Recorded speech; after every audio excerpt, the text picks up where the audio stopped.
নমস্কার। গপ্পপুরীর আসরে আপনাদের স্বাগত।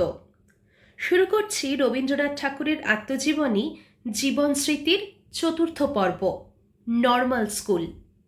সঙ্গে থাকুন, শুনতে থাকুন। ওরিয়েন্টাল সেমিনারিতে যখন পড়িতেছিলাম তখন কেবলমাত্র ছাত্র হইয়া থাকিবার যে হীনতা তাহা মিটাইবার একটা উপায় বাহির কইরাছিলাম। আমাদের বারান্দার একটি বিশেষ কোণে আমিও একটি ক্লাস খুলিয়াছিলাম। রেলিংগুলো ছিল আমার ছাত্র।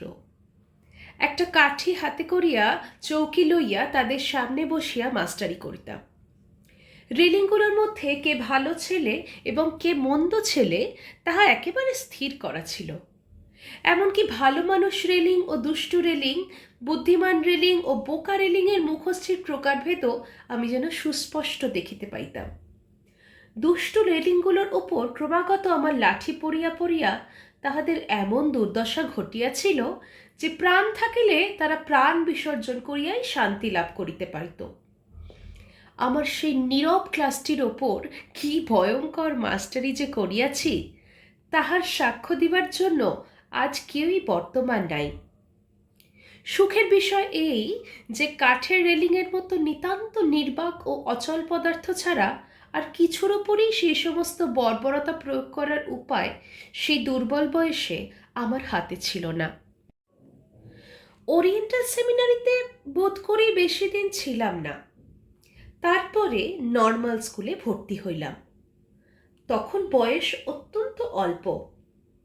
একটা কথা মনে পড়ে, বিদ্যালয়ের কাজ আরম্ভ হইবার প্রথমেই গ্যালারিতে সকল ছেলে বসিয়া গানের সুরে কি সমস্ত কবিতা আবৃত্তি করা হইত, কিন্তু গানের কথাগুলো ছিল ইংরাজি, তাহার সুরও তথৈবচ।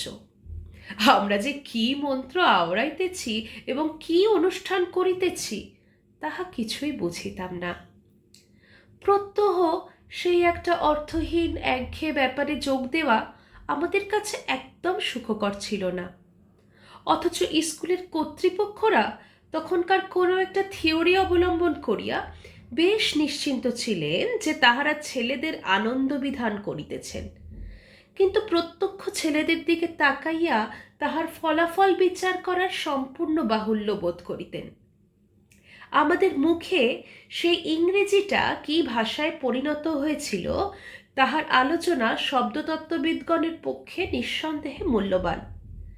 কেবল একটাই লাইন মনে পড়িতেছে, কলকি পুলকি সিঙ্গিল মেলালিং মেলালিং মেলালিং। অনেক চিন্তা করিয়া ইহার কিয়দংশ মূল উদ্ধার করিতে পারিয়াছি, কিন্তু কলকি কথাটা যে কিসের রূপান্তর তাহা আজও ভাবিয়া পাই না। বাকি অংশটা আমার মনে হয় full of glee singing merrily merrily merrily. ক্রমশ নর্মাল স্কুলের স্মৃতিটা যেখানে ঝাপসা অবস্থায় পার হইয়া স্ফুটতর হইয়া উঠিয়াছে সেখানে কোনো অংশেই তাহা লেশমাত্র মধুর নহে। ছেলেদের সঙ্গে যদি মিশিতে পারিতাম তবে বিদ্যা শিক্ষার দুঃখ তেমন অসহ্য বোধ হইত না, কিন্তু সে কোনো মতেই ঘটে নাই। অধিকাংশ ছেলেরই সংস্রব এমন অসুচি ও অপমানজনক ছিল যে ছুটির সময় আমি চাকরকে লইয়া দোতলার রাস্তার দিকের এক জানালার কাছে একলা বসাইয়া কাটাইয়া দিতাম। মনে মনে হিসেব করিতাম, 1 বৎসর, 2 বৎসর, 3 বৎসর, আর কত বৎসর এমন করিয়া কাটাইতে হইবে। শিক্ষকদের মধ্যে একজনের কথা আমার মনে আছে। তিনি এমন কুৎসিত ভাষা ব্যবহার করিতেন যে তার প্রতি অশ্রদ্ধাবশত তার কোনো প্রশ্নেরই আমি উত্তর দিতাম না। সংবৎসর তার ক্লাসে আমি সকল ছাত্রের শেষে নীরবে বসিয়া থাকিতাম। একটা সমস্যার কথা মনে আছে, অস্ত্রহীন হইয়াও শত্রুকে কি করিলে যুদ্ধে হারানো যাইতে পারে সেটা আমার কাছে এক গভীর চিন্তার বিষয় ছিল।